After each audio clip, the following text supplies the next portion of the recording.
I have been mocked, and I continue to be mocked, and I don't mind about my bullet journal. This is where I keep everything. I've talked about it before. It's everything. It's my future journal. Everything. What I'm going to do this year, what I'm going to do tomorrow. I have a moving checklist because I'm moving. It has made my life better, I think, because Good. I'm not just obsessing over the to-do list. I'm thinking about why I'm doing all these things, which is very helpful to me. And every time a thought comes in my head, I write it down. Do you know that there's been studies that say 50,000 thoughts come in our head every day? What? Oh, incarnation. What? I need to write this down. Figure out a way to make Leo pay more attention to me. Incarnation? What are you talking about? 50,000 thoughts, but you don't want most of them. Well, I probably only want, 40. I could throw out 49,950 of them. I actually don't want to hear any of your thoughts, but I don't know why. I reject most of them. You'd be glad to know. Right. So the bullet journal, and now there's an app, a companion app. How does the bullet journal make you more mindful, though? It's in the methodology, it encourages you to think about the process a little more. Yes. You wake up in the morning, and I look, okay, March 6th, here are all the things that I need to do. Yeah. I'm going to think about them. But my problem with this always has been, well, why do you go paper? You could lose it. You got no way to search it.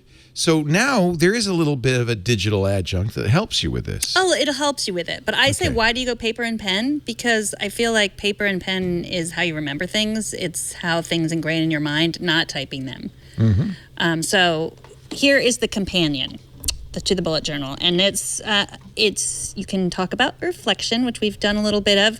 I get a little reminder to reflect. Heraclitus, a Greek philosopher, is quoted as saying, "Change is the only constant in life." You know this is serious, thoughtful because of the font. Yeah, exactly, and the mountain behind. And there's a there. mountain. Yeah. So there's articles about bullet journaling, productivity coach, future log inspiration, educators on bullet journaling. Wow. So this really is a movement. It kind of is. The bullet journal movement. And rapid logging. What's rapid logging? Rapid logging is what the bullet journal is great for. You have a lot of thoughts. You take bullet notes. You just write everything down. 50,000 ideas. And then what? And then you have your ideas, and you have them there. And no way to search them. No, the best way is you index each page. So I have, we talked about this before, Leo. Here are all of the you have index. a table of contents. Yes, I've indexed them. So, for example, I was searching for a refrigerator, and I had written a bunch of notes. 102. And the guy at Sears was amazed at my system. He loved the bullet journal. Look, I have all this refrigerator information. Are all the refrigerators. Of course, I went to Sears, so they convinced me to buy a Kenmore, which was none of these. These are all these Consumer Reports refrigerators. This is the problem with Consumer Reports. None of those models exist anymore. Yeah, that is the problem with Consumer Reports. Plus, I needed a counter depth refrigerator. It's hard to find those. Oh, counter depth, very difficult. And they're more expensive, but then you don't have to reach back. But I digress. Let's talk to Leo about counter depth. She needs a bullet. Talk to Leo about counter depth refrigerators. You know why she needs a bullet journal? So this, if you've. It sounds like I'm like selling Amway or something, but I'm not. You really got the religion. You're really loving it. Well, migrating from some other system? Migrating is once you've hit your second. Okay, migrating is. Oh, you ran out of room. No. Let me tell you about migrating. You have a list of. I have a list of everything I want to do in March. So I have my March list. Right. And then when April comes along, I look through that list and it says, convince Leo to listen to me more. And I think, really? Is that worth my time? And then, no, it's not worth my time, so I don't migrate it.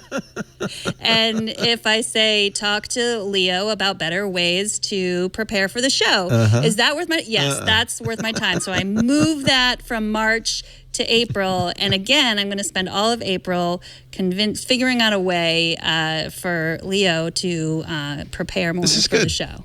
This is good. And it would never work for you, and I understand that, but maybe it'll work for you. The companion doesn't... No. See, I thought you were to have a way to take the pictures of the pages and index them and store them on your... Well, I could take a picture of the page in Google Keep or Evernote or any of those things. I don't need an extra app. You could do all the things you do in that journal in Google Keep. I could, Yeah. except for feel the pen and paper, unless you talk about the Apple Pencil, which then I don't know. Maybe I could do. I think some of this comes down to I don't want to write anything. I mean, my hand it gets sore. I just don't like to write. Yeah, I like. You to like the write. physical. So if I you like like to write. that physical process, that's why you would want to do this. Yeah, and I've been trying to write more, like more stuff that's, more creative or more, and I can use that for that too. Nice. And it's with me anytime I want, and I can write it out. And I'm going to write your memoirs for you someday. That'd be great. Okay. You already wrote one of my books. So just keep up the good work. Write that too. Write Leo's memoirs. You can't really write someone else's memoirs, though, really. Sure you it's can. your Most unauthorized people- biography. Yeah.